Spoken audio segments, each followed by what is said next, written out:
Good afternoon everyone सबाइके आबारो स्वागत जानाচ্ছি आमार channel बंग smart एडुकेटरेर परवर्ती भिडियोते।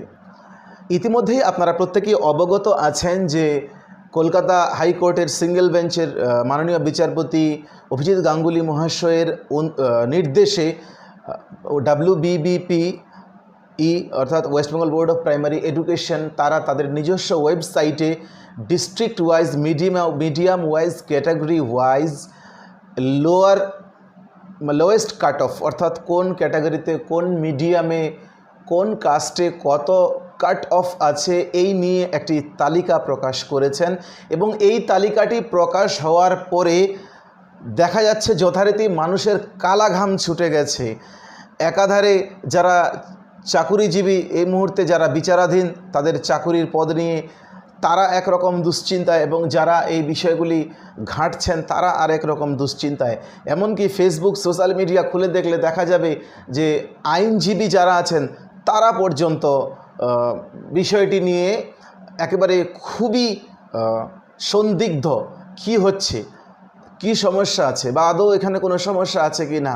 যাই হোক, সারা দিন আপনাদের কাছে উপস্থাপন করব বলে মোটামুটি স্টাডি করতে করতে কখনো বা রিক্রুটমেন্ট রুল পড়ছি, কখনো বা 1973 রিজার্ভেশন অ্যাক্ট পড়ছি, কখনো বা এদের দেওয়া লিস্ট পড়ছি। পড়তে পড়তে মোটামুটি আমার প্রায় প্রচুর পরিমাণে মাথা ব্যথা করতে শুরু করেছে, কিন্তু আমার যে টাইম দেওয়া আছে সেই উপযুক্ত টাইমেই আমি আপনাদের কাছে এসে উপস্থিত হয়েছি। হয়তো বক্তব্য বেশি হয়ে যাচ্ছে, মূল কথায় চলে আসছি। Problems regarding the given cut off list. এবার আরও একটা কথা বলছি, যদি আমার লেখায় কোনো বানান ভুল হয়, হতেই পারে অসতর্কভাবে, আপনারা নিজ গুণে ক্ষমা করবেন এবং আমাকে কমেন্ট বক্সে অবশ্যই শিখিয়ে দেবেন।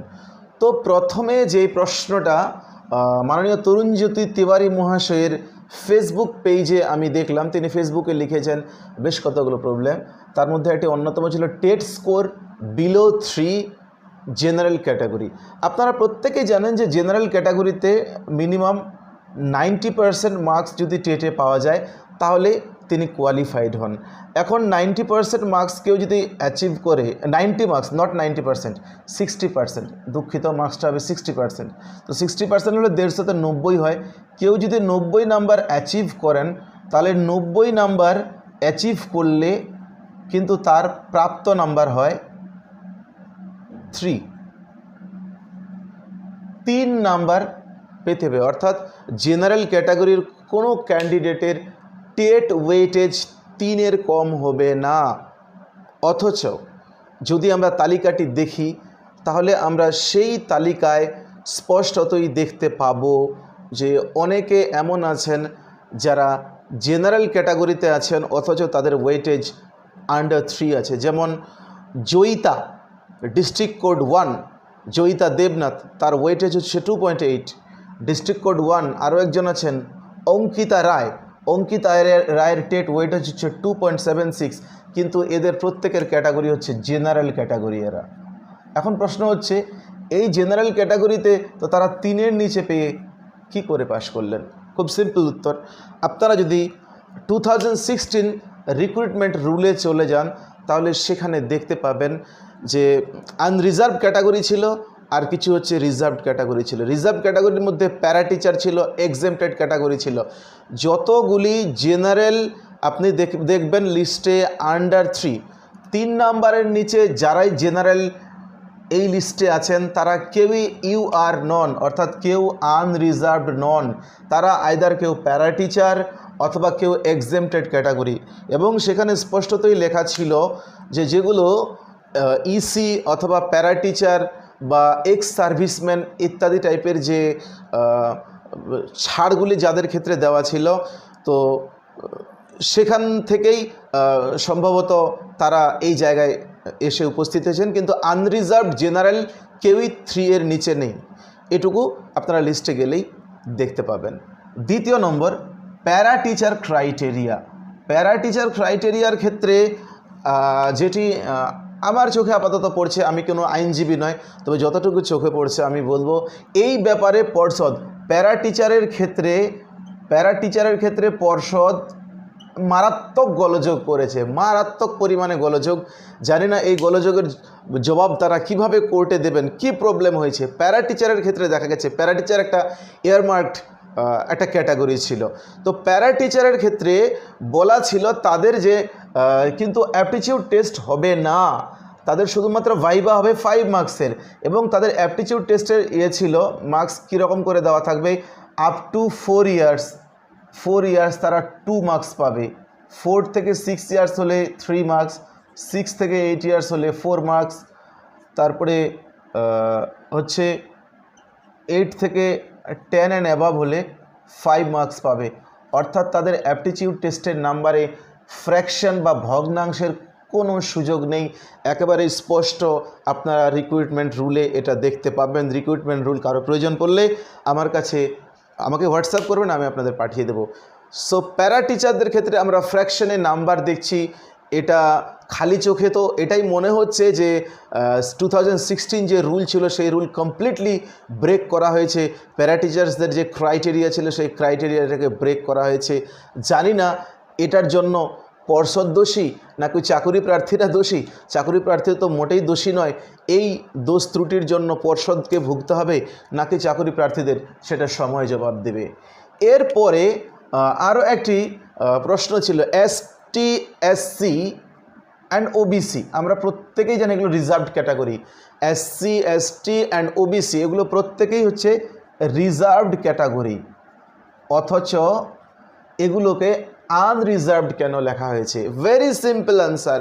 যদি আপনারা 2016 রিক্রুটমেন্ট রুলে যান, সেখানে পরিষ্কার বাংলায় লেখা আছে, একটি প্যানেল তৈরি হবে, যেই প্যানেলে লেখা থাকবে আনরিজার্ভড, এবং এই আনরিজার্ভডের আন্ডারে জেনারেল ক্যাটাগরি, জেনারেল কাস্ট থাকবে, এসসি থাকবে, এসটি থাকবে, ওবিসি থাকবে।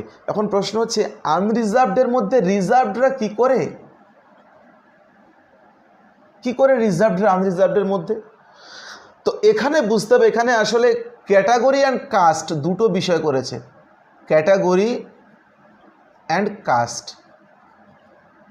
কাস্ট হচ্ছে রিজার্ভ, যারা এসসি, এসটি, ওবিসি এ অথবা ওবিসি বি, এক্ষেত্রে এদের কাস্ট হচ্ছে রিজার্ভ, কিন্তু ক্যাটাগরি রিজার্ভড নয়।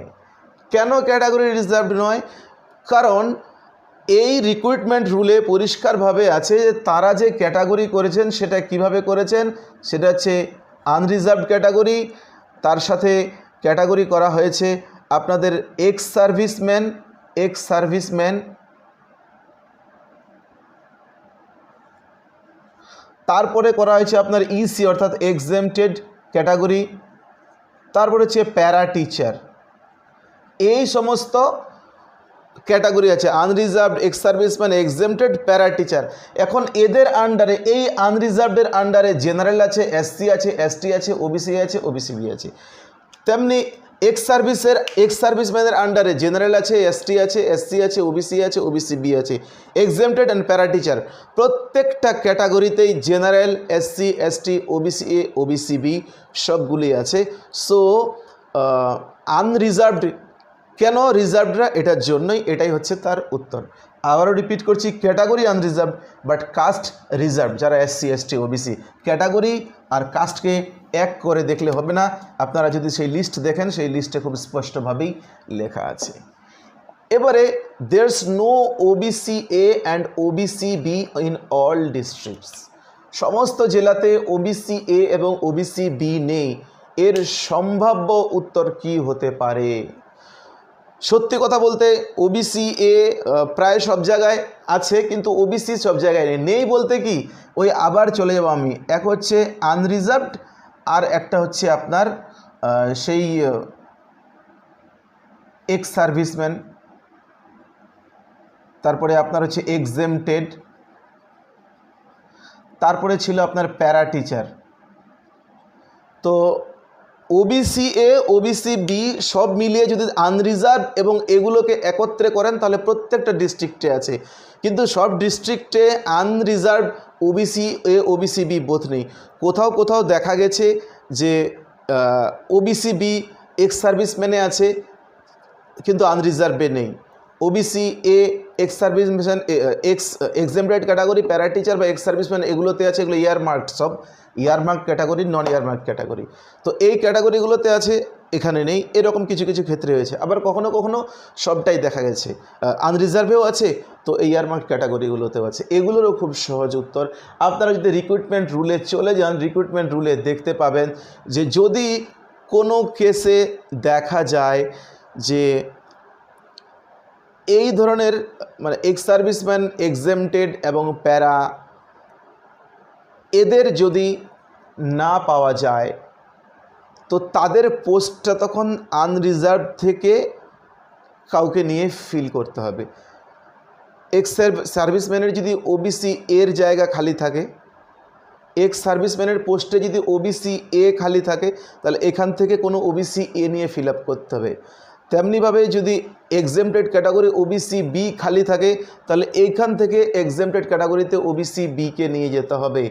তো এইভাবেই সম্ভবত উত্তর এটা সম্ভবত বলছি, এই কেসটা হয়তো হয়েছে, কারণ নিয়মে লেখা আছে যদি এই ক্যাটাগরিগুলোতে না পাওয়া যায় তখন আনরিজার্ভ থেকে জেনারেল হলে জেনারেলটা নিতে হবে, ওবিসি হলে ওবিসি নিতে হবে, ওবিসি বি হলে ওবিসি বি নিতে হবে, এভাবে করা আছে।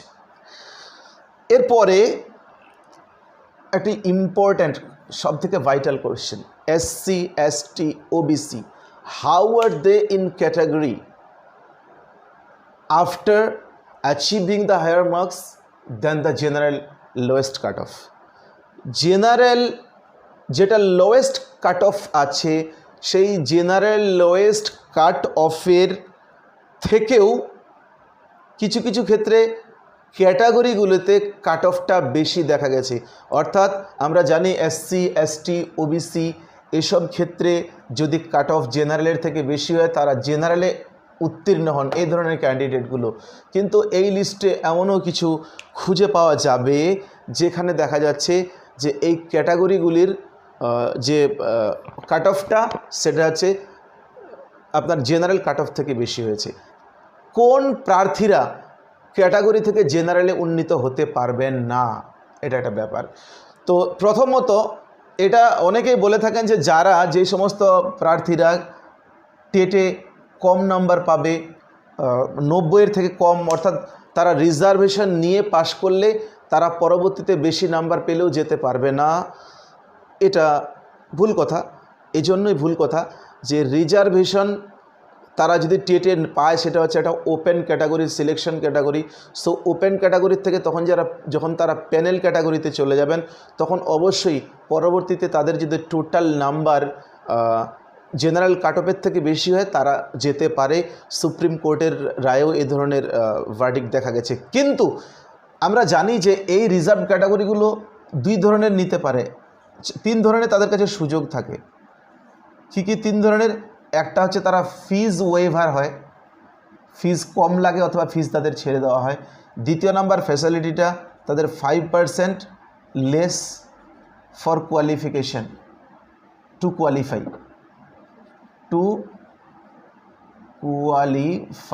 অর্থাৎ জেনারেলদেরকে 60% তুললে এদের 5% তুলতে, 50% তুলতে হবে। এবং কি হয়, এজ রিল্যাক্সেশন পাওয়া যায়, এজ রিল্যাক্সেশন। সুপ্রিম কোর্টের বিভিন্ন রকম ভার্ডিক্ট থেকে এর আগে দেখা গেছে যে এটা নিয়ে তো কোনো প্রশ্ন হবে না।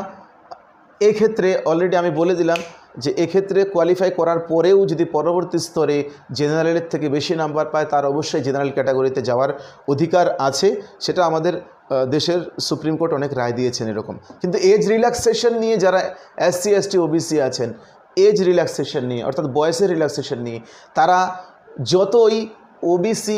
যতই জেনারেল ক্যাটাগরির থেকে বেশি মার্কস পাক না কেন তারা কখনোই জেনারেল ক্যাটাগরিতে কনভার্ট হতে পারে না। সো এখানে একটি গুরুত্বপূর্ণ বিষয় রয়েছে, যেহেতু ডেট অফ বার্থ দেওয়া নেই সেহেতু বিষয়টি ক্লিয়ার নেই। হতেই পারে যে এসসি, এসটি, ওবিসির সেই সমস্ত প্রার্থীরা জেনারেলে যেতে পারেননি যারা এজ রিল্যাক্সেশন নিয়ে এই তালিকায় আছেন। আবারও রিপিট করছি, এজ রিল্যাক্সেশন নিয়ে কেউ যদি কোনো রিজার্ভড কাস্ট অর্থাৎ SC, ST, OBC A, OBC B ইত্যাদি থেকে কোনো প্রার্থী যদি এজ রিল্যাক্সেশন নেয় তাহলে কিন্তু পরবর্তীতে তিনি জেনারেলের থেকে বেশি নাম্বার পেলেও কোনো অবস্থাতেই জেনারেলে যেতে পারবেন না। এবার আরও একটি গুরুত্বপূর্ণ বিষয়, তরুণ জ্যোতি তেওয়ারি মহাশয় তিনি তার ফেসবুকে লিখেছেন, এবং সেটা তিনি শুধু লিখেছেন তা নয়, বরং সেটা দেখা গেছে পর্যন্ত। আপনারা যদি লিস্ট দেখেন, আপনাদের কাছে যদি এই lower cut off list, lowest cut off লিস্টটা থাকে, তাহলে সেখানে আপনারা দেখতে পাবেন ডিস্ট্রিক্ট কোড 4 বরুণ চন্দ্র রায়, এনার মাধ্যমিকে ওয়েটেজ দেওয়া হয়েছে 0.33, এটা হচ্ছে এমপিতে, আর এইচএসে এনার ওয়েটেজ দেওয়া আছে কত, 0.5। তো এখন কেউ যদি মাধ্যমিকে মিনিমাম পাস করে, তো মিনিমাম পাস করলেও তার ওয়েটেজটা হওয়া উচিত অ্যাটলিস্ট 1.25। সো 1.25-এর থেকে যদি কম কেউ ওয়েটেজ মার্ক তোলে, তাহলে সে অবশ্যই মাধ্যমিকে ফেল করেছে। 25% নাম্বার পেলেও তার ওয়েটেজ হবে মাধ্যমিকের 1.25, এবং এইচএসের ক্ষেত্রে যদি 30% বা আগেকার নিয়মে 34% যদি ন্যূনতম কোয়ালিফাইং মার্ক থাকে, পাস মার্ক থাকে, তাহলে ওই ন্যূনতম নাম্বারটা তুললেও খুব কম হলেও মোটামুটি 4 নাম্বার মতো পাওয়া দরকার, 4 মার্কস অ্যাটলিস্ট পাবে, অ্যাটলিস্ট 4-এর কাছাকাছি ওয়েটেজটা তার থাকবে। কিন্তু এক্ষেত্রে ওয়েটেজ 5.5 ওয়েটেজ হওয়া, 0.5 ওয়েটেজ হওয়া মানে হচ্ছে 20% নাম্বার পাওয়া বা তারও কম। 0.5 মানে একটু ক্যালকুলেশনে গোলমাল হচ্ছে আমার, 20% বা তারও কম হবে। তাহলে নিশ্চয়ই প্রদত্ত তথ্য অনুযায়ী বরুণ চন্দ্র রায় ফেল করেছেন, তা সত্ত্বেও তিনি প্যানেলে আছেন, স্বাভাবিক প্রশ্ন উঠবে। কিন্তু অবশ্যই ভুলটা পর্ষদের। আমরা বাস্তব ফিল্ডে গিয়ে দেখেছি এই বরুণ চন্দ্র রায় মহাশয় তিনি মাধ্যমিকে প্রকৃতপক্ষে নাম্বার পেয়েছেন 422 আউট অফ 800।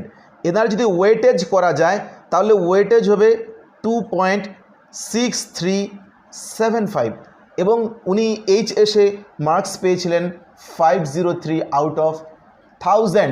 সো এখানে যদি এনার ওয়েটেজ করা যায় তিনি 5.03 পাবেন, যেখানে 0.5 বলছিল তিনি প্রকৃতপক্ষে পাবেন 5.03, আর ওখানে লেখা আছে 0.33, তিনি প্রকৃতপক্ষে পাবেন 2.6375। অর্থাৎ দেখা গেছে তার মোট স্কোর 10 পয়েন্ট সামথিং দেওয়া আছে, কিন্তু আসলে তিনি 7 পয়েন্ট সামথিং পাবেন। এখন গল্প হচ্ছে এই 04 ডিস্ট্রিক্টে যদি আমরা শিডিউল কাস্ট দেখি, তো শিডিউল কাস্ট ক্যাটাগরিতে দেখা গেছে লোয়েস্ট কাট অফ হচ্ছে 13, আর যেহেতু এটা ভুল হয়েছিল তাই 04 ডিস্ট্রিক্ট কোডে জেনারেল কাট অফ দেখানো হয়েছে 10, আসলে এই 10টা 17 হবে। তো এই যে একটা ভুল হলো, আজকাল তো কোর্টে টাইপোগ্রাফি মিস্টেক হয়, পর্ষদের দেওয়া লিস্টে মানুষের মার্কস ঠিকঠাক উঠে না ওয়েটেজ, তো এই বিভ্রান্তিগুলোই, এই বিভ্রান্তির জন্য কিন্তু 100% পর্ষদ দায়ী। কেন? নাম্বার 1, ধরে নিলাম বরুণ চন্দ্র রায় সত্যিকারের ফেল করেছেন, ফেল করা ক্যান্ডিডেট যদি কোনো প্যানেলে থাকে তাহলে এটা পর্ষদের দোষ। নাম্বার 2, বরুণ চন্দ্র রায় পাশ করেছেন, অর্থাৎ তিনি পাশ করে সঠিক কাগজপত্র দিয়েছেন, আর তার সঠিক কাগজপত্র দেওয়া সত্ত্বেও ভুল মার্কস এই লিস্টে উঠেছে, যেই লিস্টটা গোটা পশ্চিমবঙ্গবাসী, গোটা ভারতবাসী, সুপ্রিম কোর্ট, হাইকোর্ট কত জায়গায় বিবেচনা হবে, সেইখানে দাঁড়িয়ে এত বড় একটা মিস্টেক, এটা বিশাল বড় মিস্টেক। শুধু তাই নয়, একই সঙ্গে এই ডিস্ট্রিক্টের ক্ষেত্রে একটা সমস্যা দাঁড়ায় যাচ্ছে। এই ডিস্ট্রিক্টে দেখা যাচ্ছে যে সমস্ত ক্যান্ডিডেটগুলো 10-এর বেশি পেয়েও চাকরি পায়নি, তারা তখন বলবে 10-এ যদি চাকরি পায়, আমি 12, 13, 14 জেনারেল কেন চাকরি পাবো না? আসলে তিনি তো প্রকৃতপক্ষে 17। সো এটাও কোর্টের রায়ের মতো, কোর্টের রায় যেমন 36 থেকে 32 হয়ে গেছিলো, টাইপোগ্রাফিক্যাল মিস্টেক। সো এই টাইপোগ্রাফিক্যাল মিস্টেকসগুলো আর কত হবে জানি না, তবে যারা দায়িত্বে আছেন আমি এটাই মনে করি তাদের প্রত্যেককে এই টাইপোগ্রাফিক্যাল মিস্টেক্সের পাল্লায় না পড়ে অন্তত সঠিক তথ্য সঠিকভাবে তুলে ধরা উচিত। এখন কি হবে, এই ভুল তথ্য দেওয়ার জন্য, এটা অবশ্যই ভুল, যেহেতু আমরা ফিল্ডে এটা নিয়ে ভিজিট করেছি, ফিল্ডে এটা নিয়ে আমরা অ্যানালাইসিস করেছি বরুণ চন্দ্র রায় মহাশয়টা নিয়ে, তাহলে অবশ্যই এটা একটি ভুল তথ্য। এই ভুল তথ্যের জন্য হয়তো একটা অতিরিক্ত ডেট আর্গুমেন্ট হবে কোর্টে, বা এ ধরনের অনেক কিছু সমস্যা দাঁড়াবে। সো এটাই ছিল প্রদত্ত যে কাট অফ লিস্ট দিয়েছে সেটা নিয়ে কাটাছেঁড়া বিশ্লেষণ, যতটুকু আমি বুঝেছি। তবে আমার মনে হয় এই যে SC ST OBC তারা এই ক্ষেত্রে কিছু আর্গুমেন্ট হতেও পারে, কিছু সমস্যা থাকার সম্ভাবনা যথেষ্ট প্রবল আছে। আমি কোনো বিচারক নয়, আমি কোনো আইনজ্ঞ নয়, আমি শুধুমাত্র ফ্যাক্ট চেক করি, স্টাডি করি আর আপনাদের সামনে নিয়ে আসি। আর অবশ্যই প্রত্যেককে অনুরোধ করব, প্লিজ প্লিজ প্লিজ আমার চ্যানেলটি সাবস্ক্রাইব করে পাশে থাকবেন। যারা এখনও সাবস্ক্রাইব করেননি, ভিডিওটা দেখছেন, পাশের আপনারা সাবস্ক্রাইব বাটনটি চেপে দিয়ে আমাকে সহযোগিতা করুন। ধন্যবাদ।